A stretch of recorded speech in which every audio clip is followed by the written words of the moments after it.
यहाँ पे बात करेंगे सबसे पहले कोशिका भित्ति। ये कोशिका जो है, कोशिका के कुछ मुख्य कार्य हैं, कुछ अंग उसके हैं, उसी में कोशिका भित्ति आता है। सबसे पहले उसका जो निर्माण होता है वो सेलुलोज से होता है। कोशिका भित्ति का मेन कार्य है कोशिकाओं को क्या देना, एक आकार देना, एक संरचना देना। ये कोशिका भित्ति वल्ली पादप पे पाया जाता है, जंतु में नहीं, पादप पे पाया जाता है। अगर जीवाणु वाला कोशिका तो बोलेंगे किसका निर्माण किससे होता है, तो बोलेंगे यहाँ पे पेप्टिडोगल्केन से बना है। पेप्टिडोगल्केन ये बना हुआ ये कोशिका है, कोशिका भित्ति है। इसी के बाद आता है कोशिका झिल्ली। कोशिका झिल्ली की बात करेंगे, ये कहा जाता है कोशिकाओं के बाहर में ऐसे रहता है। ये बना होता है लिपिड का, जिसको बोलेंगे लिपिड का। लिपिड का मतलब है फास्फोग्लिसराइड, ये बना होता है।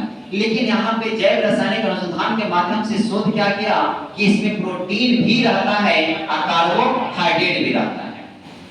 कोशिका झिल्ली का मेन कार्य की बात करेंगे तो कौन बाहर रहेगा और कौन अंदर रहेगा ये निर्धारण करता है। क्या करता है? निर्धारण। कौन अंदर रहेगा कौन बाहर रहेगा ये निर्धारण करा हुआ कौन? झिल्ली। जैसा आप शरीर लगाएंगे वो अपने हिसाब से काम करेगा, ये कोशिका झिल्ली है।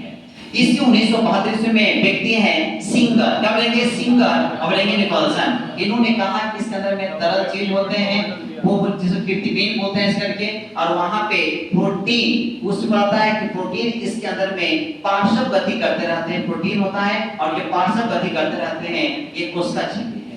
बात करेंगे तारकाय। तारकाय की बात करेंगे, इसका खोज क्या था? बोवेरी। ये याद रखना है कि ये जंतु कोशिकाओं पाया जाता है।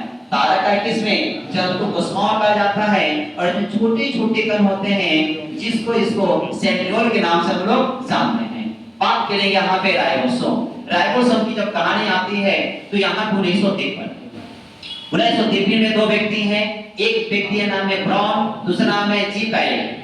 पादप का जो खोज किए हैं वो नाम है ब्राउन और जंतु का खोज किए हैं वो नाम है जी पैलेट। कौन पैलेट? जी पैलेट। आइए यहाँ से जी पैलेट है। इसका जो बना होता है वो आरएनए और प्रोटीन का बना होता है, यानी कि राइबोन्यूक्लिक एसिड का बना होता है और प्रोटीन का बना होता है। इसका मेन कार्य को देखेंगे तो कार्य ऐसा है, ये प्रोटीन का संरक्षण भी करता है और प्रोटीन का उत्पादन भी करता है, जिससे इसको प्रोटीन का हम लोग फैक्ट्री के नाम से इसको जानते हैं। इसका मापन करने के लिए हम लोग इस शब्द का प्रयोग करते हैं। इस शब्द का मतलब है स्वीट बल। स्वीट बल क्या करता है कि कितना तेजी से यहाँ पे निष्पादन हो रहा है, जितना भी लंबन के कण है कितना तेजी से निकल रहा है, वो अपसादन यहाँ पे मापने का काम करता है स्वीट बल। हम बात करें यहाँ पे एक होता है यूकैरियोटिक, एक होता है प्रोकैरियोटिक। यूकैरियोटिक में 80 स्वीट बल और यहाँ बोलेंगे हम लोग 70। क्या बोलेंगे? 70। क्लियर कहानी है। ये राइबोसोम, कौन सा? राइबोसोम। यहाँ पे जो देखे हैं, यहाँ पे बात कर रहे थे तरल में, ये उन्नत किस्म खोजते हैं। कैसा किस्म?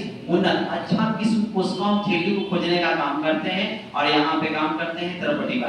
इस तरह से यहाँ पे 4 टॉपिक शामिल होता है। अब जो भी छूटा हुआ होगा हम वहां से देख लेंगे।